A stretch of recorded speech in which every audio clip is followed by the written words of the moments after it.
नमस्कार। अरुणाचल समाचार में आपका स्वागत है। मैं हूं रमता सिंह आऊं। आइए बुलेटिन में सबसे पहले देखते हैं मुख्य समाचार। राष्ट्रपति रामनाथ कोविंद ने नई दिल्ली में आयोजित स्वच्छ अमृत महोत्सव में इस वर्ष के स्वच्छ सर्वेक्षण पुरस्कारों का वितरण किया। कहा, स्वच्छ भारत अभियान की सबसे बड़ी सफलता देशवासियों की सोच में बदलाव।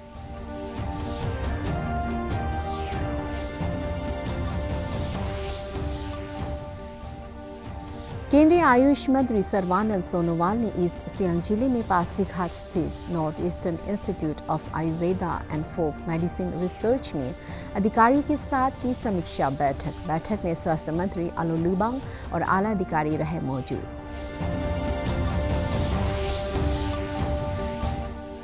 आज विश्व बाल अधिकार दिवस है। दुनिया भर में संयुक्त राष्ट्र के सदस्य देशों में 20 नवंबर को मनाया जाता है अंतर्राष्ट्रीय बाल दिवस। ईटानगर के विवेक विहार में आयोजित बाल अधिकार दिवस कार्यक्रम में बच्चों के अधिकारों की रक्षा और समग्र विकास में योगदान की गई अपील।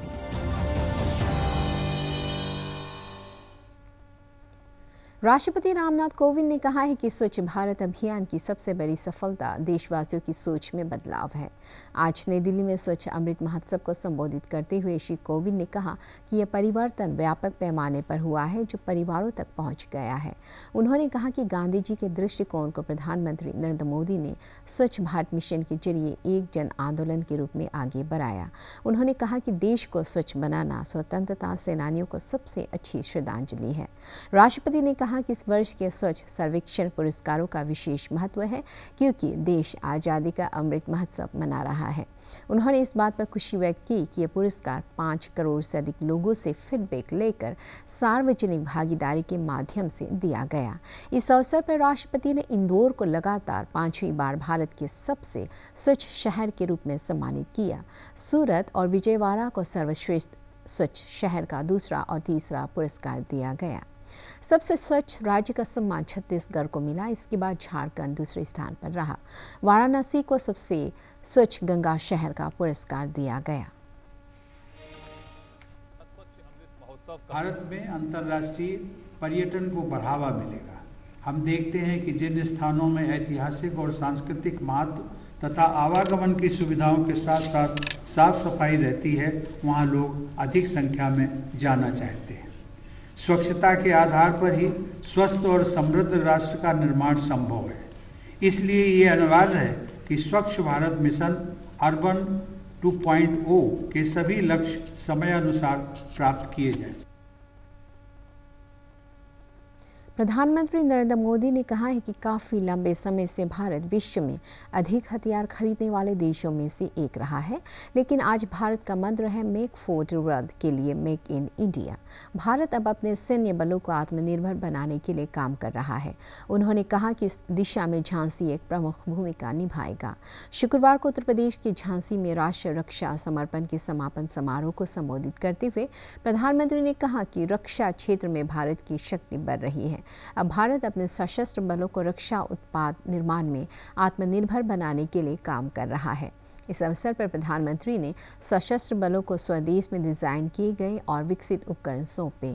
इन उपकरणों में हिंदुस्तान एरोनॉटिक्स लिमिटेड द्वारा डिज़ाइन और विकसित किया गया हल्का लड़ाकू हेलीकॉप्टर LCH, भारतीय स्टार्टअप द्वारा डिज़ाइन और विकसित ड्रोन और मानव रहित एरियल वाहन UAV और DRDO द्वारा डिज़ाइन किए गए तथा भारत इलेक्ट्रॉनिक्स द्वारा निर्मित नौसेना के जहाज़ों के लिए उन्नत इलेक्ट्रॉनिक युद्धक सूट शामिल है।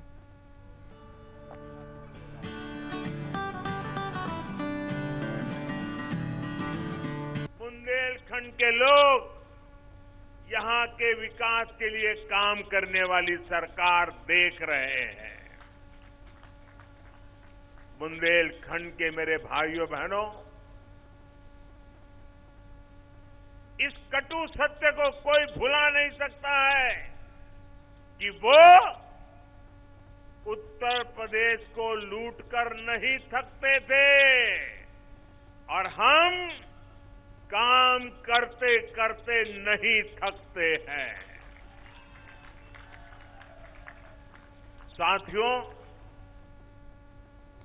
केंद्रीय आयुष मंत्री सर्बानंद सोनोवाल ने आज ईस्ट सियांग जिले में पासीघाट स्थित North Eastern Institute of Ayurveda and Folk Medicine Research Centre में अधिकारियों के साथ समीक्षा बैठक की। इस अवसर पर राज्य के स्वास्थ्य मंत्री आलो लिबांग और स्वास्थ्य विभाग के आला अधिकारी मौजूद थे। अपने संबोधन में श्री सोनोवाल ने कहा कि प्रधानमंत्री नरेंद्र मोदी के नेतृत्व में केंद्र सरकार स्वास्थ्य क्षेत्र को मजबूत बनाने के लिए प्राथमिकता के साथ परियोजनाओं को पूरा कर रही है। उन्होंने कहा कि North Eastern Institute of Ayurveda and Folk Medicine के माध्यम से स्थानीय स्तर पर उपलब्ध औषधीय पौधों और लोक चिकित्सा पर शोध को बढ़ावा मिलेगा।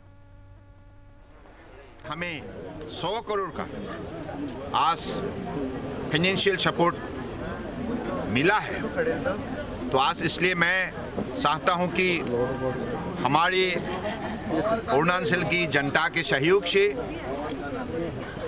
ये इंस्टीट्यूशन भविष्य में देश के बड़े इंस्टीट्यूशन बने और देश विदेश से हमारे अलग अलग साइंटिस्ट, रिसर्चर्स, एक्सपर्ट, विद्यार्थी यहाँ अध्ययन करें, रिसर्च करें और हमारे जो ट्रेडिशनल सिस्टम ऑफ मेडिसिन इनको बढ़ावा दें। हमारे यहाँ जो ट्रेडिशनल जो हीलर्स हैं उनको भी मौका मिले अपना शक्ति दिखाने का। और परम आदरणीय प्रधानमंत्री जी ने जैसे शुरुआत से ही उनकी प्रधानमंत्री की कार्यकाल की शुरुआत से ही ये इन बातों पर विशेष रूप से ध्यान दिया है कि नॉर्थ ईस्ट को दुनिया का एक शक्तिशाली केंद्र बिंदु के हिसाब से खड़ा करना होगा और यहाँ बसे हुए प्रकृतियों का संपदा, संभावना और शक्ति को उजागर करना होगा। और आज अरुणाचल सरकार के सहयोग से अगले दिनों में इस इंस्टीट्यूशन को उसी हिसाब से बढ़ावा दिया जाएगा और ये जो 100 करोड़ से एक 30 स्टूडेंट का शुरुआत में आयुर्वेदा कॉलेज यहाँ खड़ा किया जाएगा, साथ साथ में 60 बेडेड का हॉस्पिटल खड़ा किया जाएगा और ऑडिटोरियम, एडमिनिस्ट्रेटिव बिल्डिंग और गर्ल्स हॉस्टल, बॉयज हॉस्टल यहाँ खड़ा किया जाएगा और स्पोर्ट्स कॉम्प्लेक्स यहाँ निर्माण किया जाएगा। क्योंकि सर ने मेंशन किया है उसका स्पीच में भी, और यहाँ में जितना हमारा पॉप का है और लोकल जो हीलिंग सिस्टम है वो सबको भी हम लोग यहाँ इंक्रेजमेंट करेगा और पहले से भी करते आए। तो इसलिए ये नॉर्थ ईस्ट नहीं बल्कि सारा इंडिया का one of the best institution उसको हम खड़ा करेंगे। फिर भी अभी जितना है अभी ठीक है, फैकल्टीज तो अभी हम लोग का स्टार्टिंग का ये में है, फिर भी इतना प्रॉब्लम तो नहीं है अभी तो हम लोग का स्कूल का जो कॉलेज अभी ठीक से चल रहा है और जितना भी शॉर्ट बोर्ड होगा उसको भी हम लोग डिस्कशन कर रहे हैं। मैं ऑनरेबल चीफ मिनिस्टर से भी मदद मांगता है इसके लिए, और इसलिए इसको और आज तो हमारे नेशन का जो हमारा कंट्री का आयुष मिनिस्टर खुद अपने आप से आके देखा है और अपने आप से आके जितना भी आज भाषण दिया है उसको हम लोग मेटेरियलाइज अच्छा से करेंगे। मुख्यमंत्री पेमा खांडू और केंद्रीय कानून मंत्री किरण रिजिजू ने वेस्ट कामेंग जिले के चुग वैली में माउंटेन टेरेन बाइकिंग का आनंद लेते हुए लोगों से देश के पर्यटन स्थलों का भ्रमण करने की अपील की है। श्री रिजिजू ने नदी को स्वच्छ रखने और मनोरम वादियों में साहसिक पर्यटन का लुत्फ उठाने का आह्वान किया है। उन्होंने कहा है कि पर्यटन गतिविधियों के बढ़ने से स्थानीय स्तर पर रोजगार के अवसर भी पैदा होंगे।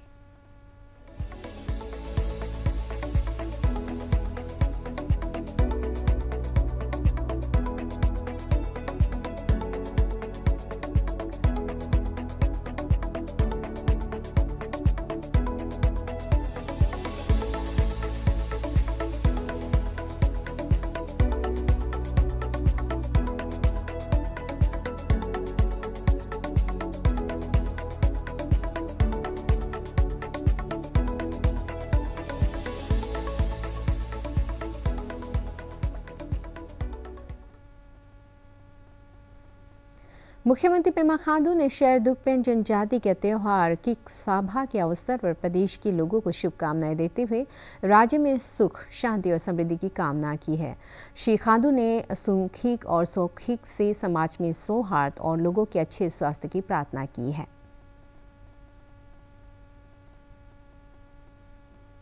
मुख्यमंत्री पेमा खांडू ने वेस्ट कामेंग जिले के दिरांग में स्थित राष्ट्रीय याक रिसर्च सेंटर के वैज्ञानिकों से याक पालन के माध्यम से किसानों की आय बढ़ाने के लिए उन्हें जागरूक करने का आह्वान किया है। लुब्रांग में आयोजित वार्षिक याक मेला को संबोधित करते हुए श्री खांडू ने याक पालन से सतत आय के क्षेत्र में NRC याक के रिसर्च का लाभ पशुपालकों तक पहुँचाने पर जोर दिया। याक तो अभी सबसे ज़्यादा संख्या तो तवांग वेस्ट कामेंग में ही है। इसको हम लोग जैसे किरण भैया ने जो सजेस्ट किया, एक दिन नहीं करके उसको एक हफ्ता करना चाहिए, हमको एक हफ्ता करना चाहिए। और इंफ्रास्ट्रक्चर भी परमानेंट इंफ्रास्ट्रक्चर, जैसे ये सब अभी भैया ने भी जो कहा कि फेस्टिवल ख़त्म फिर ये सब टूट जाएगा, तो फेस्टिवल के मुताबिक जो NRC से एक्सपर्ट्स लोगों से बात करके इंफ्रास्ट्रक्चर भी कैसे बनाना है, धीरे धीरे परमानेंट साइट और परमानेंट इंफ्रास्ट्रक्चर हो जाने से एक एनुअल कैलेंडर इवेंट होगा जिसमें पूरा इंटरनेशनल के जो टूरिस्ट, फॉरेन टूरिस्ट और डोमेस्टिक टूरिस्ट, उसमें वो सब एक्टिविटीज़ देखने के लिए आएंगे। तो I think it's a very good idea and we should adopt this idea. आज विश्व बाल अधिकार दिवस है। दुनिया भर में संयुक्त राष्ट्र के सदस्य देशों में 20 नवंबर को अंतर्राष्ट्रीय बाल दिवस मनाया जाता है। सबसे पहले सन 1954 में 20 नवंबर को इस सार्वभौमिक बाल दिवस के रूप में मनाया गया था। इस दिन को बाल अधिकारों को समर्पित दिन के रूप में मनाया गया था। इन अधिकारों में सबसे प्रमुख अधिकार जीवन जीने का अधिकार, संरक्षण का अधिकार, सहभागिता का अधिकार और विकास का अधिकार माने जाते हैं। ईटानगर के विवेक विहार में अरुणाचल प्रदेश राज्य बाल अधिकार संरक्षण आयोग द्वारा चाइल्ड लाइन ईटानगर के सहयोग से आयोजित बाल अधिकार विकास कार्यक्रम में लोगों से बच्चों के अधिकारों की रक्षा के लिए उनकी सुरक्षा और समग्र विकास में योगदान की अपील की गई। जो जैसे गवर्नमेंट जो बनाया, जैसे CWCJ भी बनाया और आंगनबाड़ी वर्कर, जो ये सब को लोग जो गवर्नमेंट का जो प्रोग्राम है नरेंद्र मोदी गवर्नमेंट का अंदर में ग्रास रूट लेवल तक बच्चों को ये जो पौष्टिक आहार होना है, जो लैक्टेटिंग मदर को और जो प्रेग्नेंट मदर को, क्योंकि ये देश का भविष्य है। वो लोग अगर कमज़ोर होगा तो देश कैसा चले। ये सब चीज़ को जो गवर्नमेंट ने इतना बजट में भी हमारा सीतारमण मैडम ने जो फाइनेंस मिनिस्टर इंडिया का और बजट रखा है, वो प्रॉपरली इम्प्लीमेंट हुआ है कि नहीं हुआ है, हम लोग उसको मॉनिटर किया है। और कोई जगह में ऐसा तो ऑलमोस्ट ठीक ही है, कुछ जगह में थोड़ा हम लोग इतना सेटिस्फाई नहीं हुआ है। फिर इसका बाद CWCJ भी कुछ जगह में बहुत अच्छा फंक्शन कर रहा है, कोई जगह में तो ऑलमोस्ट दीपंग जैसा है। तो ये सब और उन लोग का भी बहुत ग्रीवेंसेस है कि चाइल्ड लाइन नहीं है और जो CCI नहीं है, जुवेनाइल होम नहीं है, ऑब्जर्वेशन होम, सच में बहुत मैंने रास्ता भी हम लोग का कनेक्टिविटी इतना, स्पेशली रेनी सीजन में, ये सब बहुत उन लोग का तकलीफ को हम लोग भी देखा है। और जो ग्रीवेंसेस है उसको हम लोग गवर्नमेंट को, एप्रोप्रिएट अथॉरिटी को हम लोग का जो फाइंडिंग है उसको हम लोग इसका सबमिट करें। और बच्चा का राइट टू एजुकेशन का तहत में 6 to 14 ईयर्स बच्चा फ्री एजुकेशन मिलना है। अगर अरुणाचल प्रदेश कांग्रेस समिति APCC ने केंद्र सरकार द्वारा तीनों कृषि कानूनों को वापस लेने के निर्णय का स्वागत करते हुए किसानों को बधाई दी है। APCC ने महासचिव जिरगू कादू ने अरुणाचल प्रेस क्लब ईटानगर में संवाददाताओं को संबोधित करते हुए कहा कि किसानों का कृषि कानूनों के खिलाफ लंबे संघर्ष का सुखद परिणाम मिला है। आपका किसान विजय दिवस हम यहाँ पे अरुणाचल प्रदेश कांग्रेस कमेटी, हमारा प्रेसिडेंट की ओर से, पूरा कांग्रेस फैमिली की ओर से सारा देश का किसानों को, सारा देश का मजदूरों को कांग्रेचुलेट करने आया। राहुल जी को थैंक्स देने आया। राहुल जी जब से ये फार्म बिल लाया, किसानों के लिए MSP जो चल रहा था, पहले कांग्रेस ने। विधायक बोकार बासार ने तिरबिन में कालोम आउ सोसाइटी के रजत जयंती समारोह में हिस्सा लिया। उन्होंने मोनोलिथिक का उद्घाटन किया और युवाओं से नशे की लत से दूर रहने के साथ ही शिक्षा पर ध्यान देने को कहा। उन्होंने कहा कि कल्याण सोसाइटी का कार्य पूर्ण रूप से समाज की बेहतरी के लिए होना चाहिए। इस अवसर पर स्थानीय जनजातीय टोलियों द्वारा लोक नृत्य प्रस्तुत किया गया।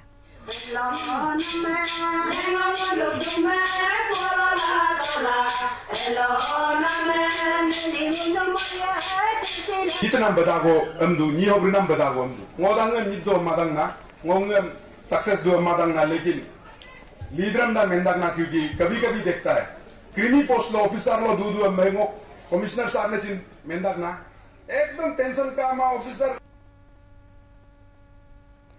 राष्ट्रीय राजमार्ग संख्या 313 के निर्माण कार्य के लिए किए गए एक्सप्लोजन के चलते भूस्खलन से रोइंग आनिनी मार्ग एटलिंग से अबरूली गांव के बीच अवरुद्ध है। आधिकारिक सूत्रों के अनुसार भूस्खलन का मलबा हटने के लिए और सड़क के मरम्मत कार्य में 2 से 3 दिन का समय लग सकता है। रोइंग आनिनी मार्ग पर यात्रा करने वाले लोगों के लिए आनिनी जाने के मार्ग के बाधित होने से मुश्किलों का सामना करना पड़ रहा है। अरुणाचल समाचार के आज के अंक में इतना ही। जाने से पहले आप सभी से अनुरोध है कि कोविड-19 के दिशा निर्देशों का पालन करें, हमेशा मास्क लगाएं, बार बार हाथ धोएं और सोशल डिस्टेंसिंग के नियमों को मानें। कोरोना महामारी से बचाव के लिए आपका वैक्सीन लगवाना भी जरूरी है। अगर आप वैक्सीन लगवाने के पात्र हैं तो जरूर लगवाएं। हम कल फिर हाजिर होंगे अरुणाचल और देश दुनिया की खबरों के साथ। चलते चलते आपको बता दें, आप अरुणाचल समाचार हमारे YouTube channel DD news Arunachal पर भी देख सकते हैं। देखते रहिए अरुण प्रभा। नमस्कार।